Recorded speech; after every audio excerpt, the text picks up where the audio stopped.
अस्सलाम वालेकुम। Welcome to career 360। ये वीडियो DSC 71XX सीरीज़ के हवाले से है। इसमें आपका 7110 कंट्रोलर जो कि ऑटो स्टार्ट कंट्रोलर है। और अभी आप अगर इसका सॉफ्टवेयर देख रहे हैं तो ये कनेक्टेड है जेनसेट के साथ इंस्टॉल्ड हुआ हुआ है, और इसका जो है 7110 MK2 कंट्रोलर है। 1.1 इसका वर्जन है। तो इसकी जो कॉन्फ़िगरेशन है उसके हवाले से बेसिक जो इन्फॉर्मेशन इंट्रोडक्शन वो आपको बताऊंगा कि इसकी इनपुट और आउटपुट किस तरीके से सेट करते हैं, इसमें कौन कौन से फीचर हैं, कौन कौन से पैरामीटर्स हैं। चलिए स्टार्ट करते हैं। सबसे पहले आपने इसको रीड करना है। यहाँ से कनेक्ट करने के बाद USB केबल कनेक्ट करने के बाद यहाँ से आप रीड फ्रॉम कंट्रोलर आप करेंगे तो जो कंट्रोलर है वो आपका रीडिंग स्टार्ट कर देगा।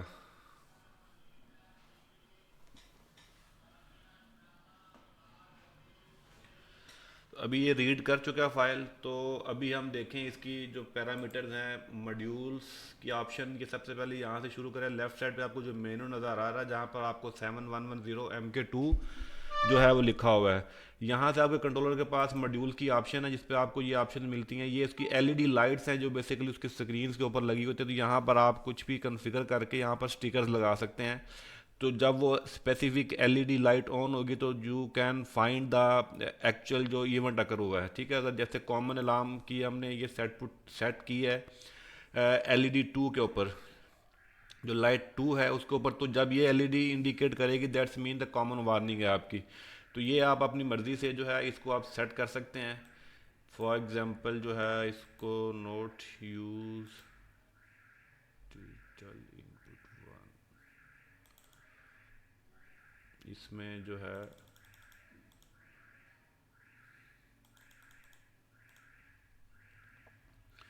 मल्टीपल आपके पास ऑप्शन है। वही तमाम इनपुट्स या इवेंट्स जो हैं जितने भी ये आपको नज़र आते हैं तो वो तमाम ऑप्शन आपको यहाँ पर मिलेंगी। कॉमन वार्निंग है, आपको कॉमन इलेक्ट्रिकल ट्रिप मिलेगी और कॉमन शटडाउन मिलेगा। ये तीनों जो है तीन चार आपकी जो LEDs हैं इसी के अकॉर्डिंगली आपकी काम करेंगी। उसके बाद इवेंट्स लॉग जो है उसमें आपने क्या क्या इवेंट्स लॉग का डेटा चाहिए आपको वो यहाँ से आप चेक कर सकते हैं। अनचेक और चेक लगा कर आपको वो चीज़ें इंफॉर्मेशन आपको मिल सकती है जो लॉगिंग ऑप्शन आपको मिलेगी। तो मॉड्यूल डिस्प्ले में आपको डेट एंड टाइम और इंजन आर रन्स के हिसाब से आपको डिस्प्ले चाहिए तो उस हिसाब से भी आपको मिलेगा। एप्लीकेशन पे आते हैं। कन्वेंशनल इंजन है, इस पे आप जो है ECM वाला इंजन भी कनेक्ट कर सकते हैं। ECM में इसमें ऑप्शंस हैं तमाम इलेक्ट्रॉनिक इंजन। जो ये कैन कंट्रोल्ड इंजन है बेसिकली ये कंट्रोलर है कैन कंपेटिबल है आप इलेक्ट्रॉनिक इंजन के साथ भी। ये तमाम जो है इंजन इसके अंदर अवेलेबल है। जैसे सीजो का इंजन है, आईवीको का इंजन है। इसके अलावा आपको यहाँ पर परकिंस के इंजन भी मिलेंगे, कैटरपिलर के मिलेंगे, MTU के मिलेंगे। Different engines all over the family जो कि इलेक्ट्रॉनिक इंजन्स हैं वो यहाँ पर अवेलेबल हैं। तो यूँ क्योंकि ये कैन के साथ कनेक्ट नहीं है तो इसलिए कन्वेंशनल इंजन की जो ऑप्शन है उसी के साथ ये कनेक्टेड हुआ है तो कनेक्ट किया है मैंने। तो उसके बाद आप इसकी इनपुट पे आएंगे। इनपुट पे आप एनालॉग इनपुट्स हैं और डिजिटल इनपुट्स हैं। इस पे आपके एनालॉग इनपुट्स में आपको चार इनपुट्स मिलती हैं जिसमें आपकी चार आप सेंसर यूज़ कर सकते हैं। सेंसर A, सेंसर B और सेंसर C।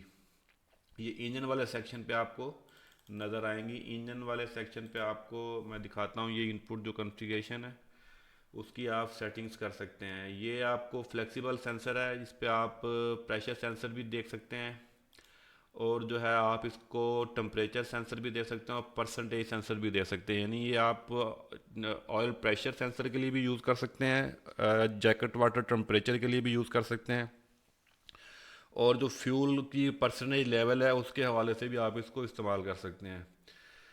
डिजिटल इनपुट्स में अगर आप आते हैं तो आपको ABCDF जो है वो आपको इनपुट्स मिलती हैं इसके अंदर। ABC तीन इनपुट्स ही हैं और तीन छः इनपुट्स आपको मिलेंगी। यूज़र कन्फिगर्ड हैं ये इनपुट्स। ठीक है, आप कोई भी इनपुट यूज़ कर सकते हैं इसमें। मिसाल के तौर पर आपको अलार्म म्यूट की इनपुट मिलती है, आपको अल्टरनेटर कॉन्फ़िगरेशन की इनपुट मिलती है, ऑटो स्टार्ट की, क्लोज जनरेटर की, ओपन जनरेटर की, लैम्प टेस्ट की, कॉमन शटडाउन, कॉमन वार्निंग, इस तरह का ऑयल प्रेशर की, वाटर टेम्परेचर की, बहुत सारी इनपुट्स हैं जो आप अपनी एप्लीकेशन के हिसाब से जो है वो आप यूज़ कर सकते हैं। इसके बाद जो है आप ये remote start on load C पे सेट की हुई है, क्लोज टू एक्टिव है ये इनपुट। तो रिमोट स्टार्ट करवाने के लिए है। ये आपकी इनपुट जो है वो इनपुट डिजिटल इनपुट C, ये आपकी रिमोट कंट्रोल स्टार्टिंग के लिए है।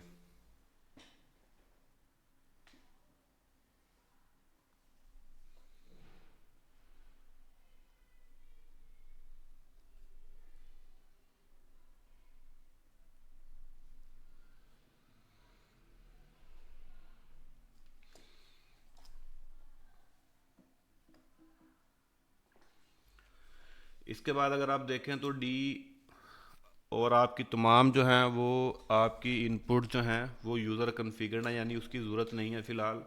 वो आप अपनी ज़रूरत के हिसाब से चेक कर सकते हैं। बाकी अगर मैं आपको एनालॉग इनपुट की बात करूं तो आपको इंजन में आएंगे। इंजन में आपको ऑयल प्रेशर की इनपुट भी यहाँ पर मिलेगी। ऑयल प्रेशर की इनपुट ये है आपकी जो है 103 के ऊपर बार के ऊपर ट्रिपिंग है। ये ऑयल सेंसर की इनपुट है, ये सेंसर कन्फिगर हुआ हुआ है इसके अंदर। ऐसे ही आप इस सेंसर को जो आपके इंजन पे होगा उस हिसाब से आप उसको चेंज कर सकते हैं। तो ये अकॉर्डिंग टू आपकी रिक्वायरमेंट के हिसाब से है जो सेंसर आपके पास अवेलेबल है। इस तरीके से कूलेंट टेम्परेचर सेंसर की एक्टिवेशन है। 100 सेंटीग्रेड के ऊपर टेम्परेचर का ट्रिपिंग है इसकी। और इसके बाद जो है वो फ्यूल लेवल जो है वो नोट यूज़ किया हुआ है, क्योंकि फ्यूल लेवल सेंसर जो है वो इस जेनसेट के अंदर नहीं लगा हुआ। और जो है वो कंट्रोलर जो है DSC7110 MK2, उसमें ऑप्शन बिल्कुल अवेलेबल है। आप फ्यूल की मॉनिटरिंग कर सकते हैं। परसेंटेज के लिए आपको परसेंटेज मिल सकती है यहाँ से कि कितना परसेंटेज जो आपका फ्यूल टैंक है वो रह चुका हुआ, तो उस सेंसर की इनपुट यहाँ पर आप यूज़ कर सकते हैं। यहाँ पर आप उस पंप को भी स्टार्ट करवा सकते हैं स्पेसिफिक परसेंटेज के ऊपर। अगर आप करेंगे तो ये तमाम इनपुट्स आपको मिल सकती हैं। यानी यहाँ पर अगर मैं कोई सेंसर सेलेक्ट करता हूँ तो इसको चेक करने के बाद मेरे पास ये आ जाएगा, शट डाउन की भी इंडिकेशन आ जाएगी, मेरे पास प्री राम इनेबल भी आ जाएगा। और प्री राम इनेबल और इस तरीके से मैं अपनी सेटिंग्स कर सकता हूँ। और फ्यूल पंप जो है मैं वो स्टार्ट और स्टॉप करवा सकता हूँ एक स्पेसिफिक परसेंटेज के ऊपर कि इतने परसेंट के ऊपर फ्यूल पंप को स्टार्ट करवाना है, इतने पे आपने उसको बंद करवाना है। तो जब 25% तक हो जाएगा तो पंप की सप्लाई जो ऑन हो जाएगी, उसके बाद आपका जो बेस टैंक है वो रीफिल हो जाएगा। तो ये एक जनरल सेटिंग है बेसिकली हमारी DSC7110 MK2 कंट्रोलर की। अच्छा, डिजिटल इनपुट्स में दोबारा आते हैं। हमारे पास डिजिटल आउटपुट्स हैं। आउटपुट्स में आप देखें तो आपके पास क्लोज जनरेटर आउटपुट की एक आउटपुट है जो कि ब्रेकर क्लोज करने के लिए सेट की गई है, ठीक है। एनर्जाइज का मतलब होता है जो है नॉर्मली ओपन है, और डी एनर्जाइज का मतलब होता है नॉर्मली क्लोज कॉन्टैक्ट। तो ये ड्राई कॉन्टैक्ट हैं दो इसके अंदर, आउटपुट सी और आउटपुट डी। इस कंट्रोलर में दो ड्राई कॉन्टैक्ट हैं, एक ड्राई कॉन्टैक्ट की आउटपुट है। और ये जो चार आउटपुट्स हैं ये आपको सिंगल ये ड्राई कॉन्टैक्ट की आउटपुट नहीं, अंदर से पॉजिटिव आउटपुट आपको देगा। तो इस तरीके से ये चार आउटपुट भी आप कन्फिगर कर सकते हैं अपनी ज़रूरत के हिसाब से। आपको मल्टीपल ऑप्शन मिलती हैं अगर आप आउटपुट लेना चाहते हैं। आप एयर फ्लैप रिले ऑन करवाना चाहते हैं, आप अलार्म की ऑन करवाना चाहते हैं, आप बैटरी हाई वोल्टेज की इंडिकेशन लेना चाहते हैं, कैन का एरर की इंडिकेशन लेना चाहते हैं, तो जो भी आप लेना चाहेंगे वो आपको जो है वो मिल जाएगी। Can ECU warning shut down, ये सारी इन्फॉर्मेशन आपके पास पड़ी है। जैसे क्लोज जनरेटर आउटपुट की है, क्लोज कॉमन शट डाउन है, कॉमन इलेक्ट्रिकल ट्रिप है, कॉमन अलार्म है। ये तमाम आउटपुट्स हैं। इस लिस्ट में से आप जो भी आउटपुट चूज़ करके इस पर सिलेक्ट करेंगे और फिर उसकी पोलैरिटी सेट करेंगे, यानी नॉर्मली ओपन या नॉर्मली क्लोज, जो भी आप करना चाहें आपको आपको मिल सकती है ऑप्शन यहाँ पर। तो ये आउटपुट के बाद इसके जो टाइमर्स हैं, टाइमर्स में आप आते हैं डिफरेंट टाइमर्स हैं। स्टार्ट डिले टाइम है, प्री हीट टाइमर है, क्रैंकिंग है, क्रैंक रीसेट का टाइम है।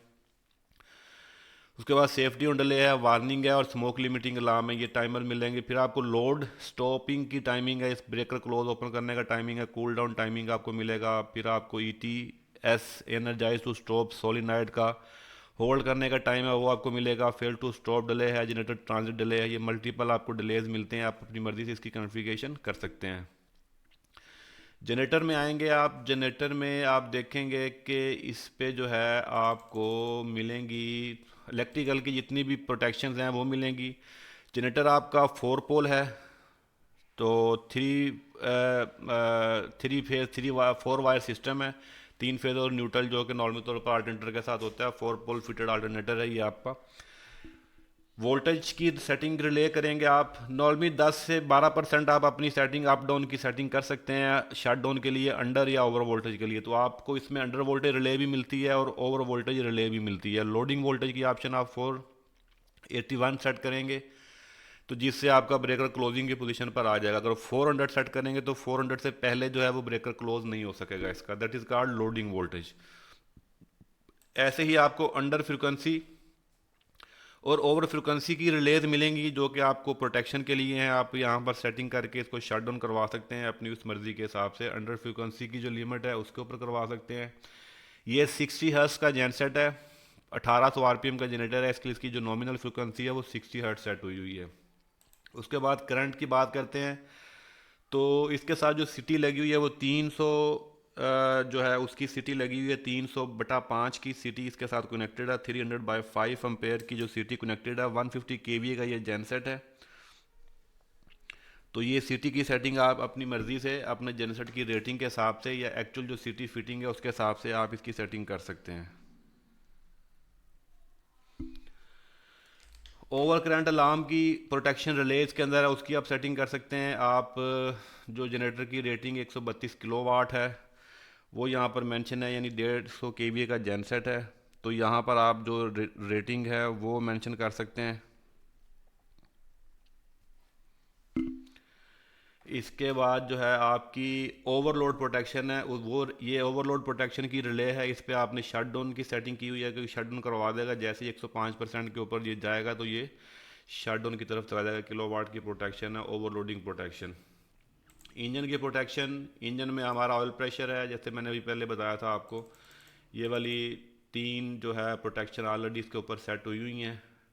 इसके बाद इंजन ऑप्शन की अगर बात करूं तो इंजन ऑप्शन में स्टार्ट 3 अटैम्प्ट है, बाकी हमें ईसीयू का डेटा यहाँ नहीं चाहिए, क्योंकि ये कन्वेंशनल इंजन के साथ कनेक्ट है, इलेक्ट्रॉनिक इंजन के साथ कनेक्ट होता है, तो हम ये वाली ऑप्शन भी यूज़ कर सकते थे। क्रैंकिंग जो है वो आप देखें तो आप crank disconnect on oil pressure पे, और क्रैंक जो oil pressure prior to starting check है, इसको भी मैं अनचेक कर देता हूँ, क्योंकि ये सम टाइम माल फंक्शन करता है, तो आपका जनरेटर स्टार्ट नहीं होता। तो ये स्टार्टिंग से पहले अगर आपने ऑयल प्रेशर को चेक करना है सेंसर को, तो ये वाली इनपुट आप यूज़ कर सकते हैं। और ये डिस्कनेक्ट होगा जनरेटर फ्रीक्वेंसी जो है जैसे 21 हर्ट्ज के ऊपर हो जाएगी, तो क्रैंक का है जो इसका क्रैंकिंग मोटर जो है वो डिसएंगेज हो जाएगा इस फ्रीक्वेंसी की रेंज पे पहुंचने नहीं, इतनी देर तक वो उसको वो चलवाता रहेगा। जैसे ही इस रेंज पे पहुंचेगा तो क्रैंक डिस्कनेक्ट हो जाएगा। तो ये ऑप्शन हम कम ज़्यादा कर सकते हैं, ये वाली फ्रीक्वेंसी की रेंज। स्पीड सेटिंग पे आप इसकी स्पीड सेटिंग भी ले सकते हैं, अगर आपने इसको आरपीएम के ऊपर बंद करवाना है तो। प्लांट बैटरी वोल्टेज जो है वो 12 वोल्ट की बैटरी है, इस हिसाब से इसकी जो सेटिंग हुई हुई है। वार्निंग 11:30 के ऊपर है, 12 के ऊपर रिटर्न है, और 16.5 वोल्ट के ऊपर जो है आपको ये ओवर वोल्टेज की इंडिकेशन और आपको शट डाउन मिलेगा। तो ये एक जनरल सेटिंग है बेसिकली आपके कंट्रोलर की। और अगर मैं इसकी स्काडा की बात करूं तो जो है स्काडा जो है वो हम यहाँ से रीड करते हैं, तो ये स्काडा का व्यू हमारे सामने आ जाता है, जिससे क्या है कि हम इजीली मिमिक डिस्प्ले के ऊपर आएंगे। तो ये हमारा पास जो मिमिक डिस्प्ले इस वक्त जो है ये जो जैसे स्टॉप मोड पे है, और ये कॉमन शट डाउन अलार्म है आया हुआ है इस वक्त इसके ऊपर। इसकी इंडिकेशन क्या चल रही है, हम इसकी अलार्म में देखते हैं। अलार्म में अगर हम आते हैं तो यहाँ पर एमरजेंसी स्टॉप बटन है, एमरजेंसी बटन इसका स्टॉप करवाया हुआ है, जिसकी वजह से ये अलार्म एक्टिवेट हुआ हुआ है। तो ये क्योंकि जनरेटर स्टार्ट नहीं करना था, प्रोटेक्शन के लिए एमरजेंसी बटन इसका प्रेस है, तो इसलिए ये वाला इवेंट आप देख सकते हैं। तो जब ये रिलीज़ हो जाएगा तो ये आपका अलार्म ख़त्म हो जाएगा। तो इसीलिए आपको ये मिमिक डिस्प्ले के ऊपर ये एलईडी आपको नज़र आ रही है, आपके कॉमन अलार्म जो है वो you can see the common alarm input. तो डिजिटल इनपुट्स में हम देखते हैं तो यहाँ पर आपको एमरजेंसी बटन पुश नज़र आ रहा होगा, ये एमरजेंसी बटन पुश है, ठीक है। इस तरीके से डिजिटल आउटपुट्स हैं, वो भी अगर क्लोज होंगी तो वो भी आपको इस तरीके से ओपन क्लोज का स्टेटस मिलेगा, एनर्जाइज और डी एनर्जाइज, यानी नॉर्मली ओपन नॉर्मली क्लोज का फीडबैक मिलेगा आपको। जनरेटर जो है अगर मैं बात करता हूँ तो ये जनरेटर के पैरामीटर देखने के लिए ये वाली विंडो यूज़ की जाती है। अगर जनरेटर हमारा स्टार्ट होगा चलेगा तो हम यहाँ से इसकी जो है इंस्पेक्शन कर सकते हैं, मॉनिटरिंग कर सकते हैं, फ्रीक्वेंसी की, फेज़ टू न्यूट्रल वोल्टेज की, फेज़ टू फेज़ वोल्टेज की, और करंट की इंडिकेशन भी आपको यहाँ पर देगा, लाइन 1 लाइन 2 लाइन 3 की। पावर के पैरामीटर में आपको इस पेज में देगा, जिसमें आपके पावर के पैरामीटर मिलेंगे, आपको तमाम पैरामीटर आपको मिलेंगे, जिसमें आपके वीए है यानी केवीए, केवीए आर, और पावर फैक्टर आपको मिलेगा, और किलोवाट यानी एक्टिव पावर, अपेरेंट पावर और पावर फैक्टर। और आपको कम्युलेटेड पावर जो मिलेगी होलसेल जो कंप्लीट आपको पावर मिलेगी वो भी आपको यहाँ पर आप उसको देख सकते हैं। इंजन की जो डेटा है वो आपको नज़र आएगा, जहाँ पे बैटरी के वोल्टेज इस वक्त चार्जर ऑन है, 13.6 वोल्ट आप देख सकते हैं। ऑयल प्रेशर जो है वो इस वक्त आपके सामने नहीं आ रहा क्योंकि जनरेटर आपका बंद है, यहाँ पर ऑयल प्रेशर आपके पास डिस्प्ले होता। और ऐसे ही ये चार्जर अल्टरनेटर है, और जो है रनिंग आवर्स के 34 हैं, बिल्कुल ब्रांड न्यू सेट है। इसकी कन्फिगरेशन हम कमीशनिंग करने के लिए जा रहे हैं, इसकी सेट की जो है अभी कमीशनिंग स्टार्ट करनी है, तो उससे पहले ये वीडियो क्योंकि बनाई जा रही है। तो बिल्कुल ब्रांड न्यू सेट है ये, 150 kV कमन्स का ये डीजी सेट है। उसके बाद आपके पास अलार्म की ऑप्शन है, वो जो मैंने पहले दिखाया। फिर स्टेटस आपको मिलता है, यहाँ पर आप स्टेटस देख सकते हैं। ये अलार्म एट रीसेट अलार्म चल रहा है, सॉफ्टवेयर का वर्जन 1.1 है। एमरजेंसी जो इंजन एट रेस्ट है, और इसका इस वक्त जो है हीटर, नो हीटर फिटेड, इसके अंदर हीटर बेसिकली फिटेड नहीं है। हीटर भी आप लगा सकते हैं, तो आपको यहाँ पर इनपुट मिल जाएगी उसकी। इवेंट्स लॉग में आपको जो है इवेंट्स लॉग मिल सकते हैं, जो आपके इवेंट्स अकर हुए हैं। अगर आप देखें तो ये आपको कोई ये टाइमिंग सेट नहीं हुई, डेट वगैरह टाइमिंग वगैरह सेट नहीं हुई, तो हम जो है इसकी जो डेट और टाइम है उसको देख सेट करने की कोशिश करते हैं, ताकि डेट और टाइम जो है इसका एक्चुअल हो जाए। मैं इसकी डेट और टाइम की सेटिंग जो है हम यहाँ से करते हैं इसकी। यहाँ से आप इसका डेट एंड टाइम की जो सेटिंग है वो आप कर सकते हैं। तो जो कंप्यूटर पे इस वक्त डेट टाइम चल रहा है हम उसी को फॉलो करते हैं। सेट डेट एंड टाइम जो है वो ये करते हैं हम, सेलेक्ट द पीसी टाइम करते हैं यहाँ से।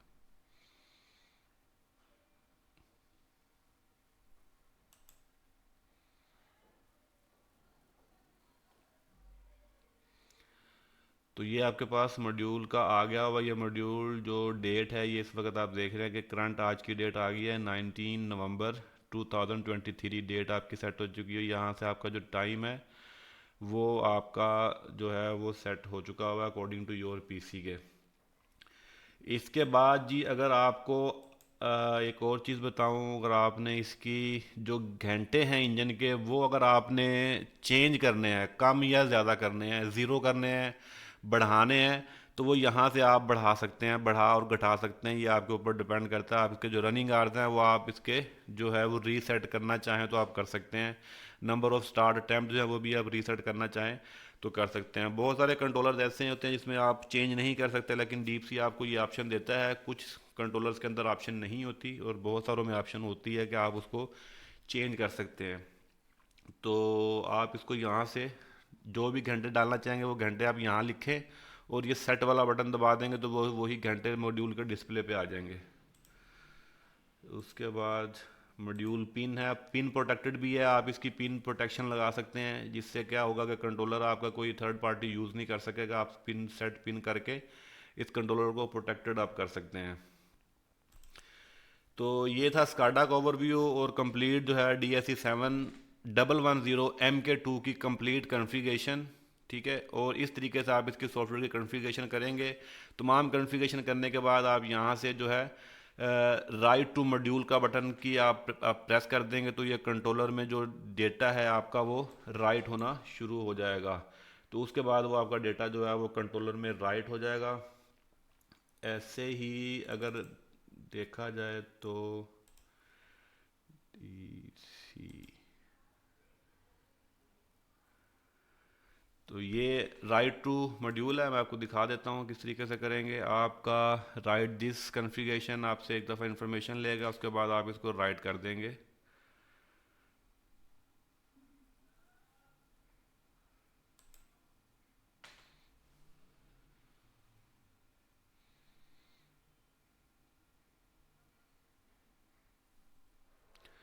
तो ये वाला ऑप्शन आपके पास आती है, तो ये इस तरीके से राइट होना शुरू हो जाएगा उसमें कंट्रोलर में आपका। अब क्योंकि ये सॉफ्टवेयर का वर्जन और कंट्रोलर का वर्जन अलग है, इसलिए वो इस चीज़ की वेरिफिकेशन मांग रहा है कि मैं इसको राइट कर दूं। तो आप इसको यस कर देंगे तो वो इसके ऊपर राइट कर देगा, अगर आप इसको नो करेंगे तो वो इसके ऊपर राइट नहीं करेगा। तो ये एक सिंपल सा मेथड है कंट्रोलर की सेटिंग के ऊपर रीड करने का पहले फाइल को, और फिर राइट करने का। तो अगर सॉफ्टवेयर का वर्जन दूसरा होगा, कंट्रोलर का वर्जन कुछ पुराना होगा या लेटेस्ट होगा, तो ये इंडिकेशन आपको आएगी। तो उसका कोई इशू वाली बात नहीं है, टेंशन वाली बात नहीं है। वो कंट्रोलर इसको खुद ही एडजस्ट कर लेगा, या सॉफ्टवेयर उससे अपने वर्जन के हिसाब से फाइल को उसके ऊपर ट्रांसफ़र कर देगा। तो ये थी कंप्लीट जो आपको information regarding configuration and settings of input and outputs and other parameters of engines and alternators. for the DSC 7110 MK2 controller. If you need any further information or clarification about configuration, settings, programming or commissioning, you may contact me directly on comment section. I will reply you as soon as possible. Thank you very much. Wish you all the best of luck. Allah Hafiz.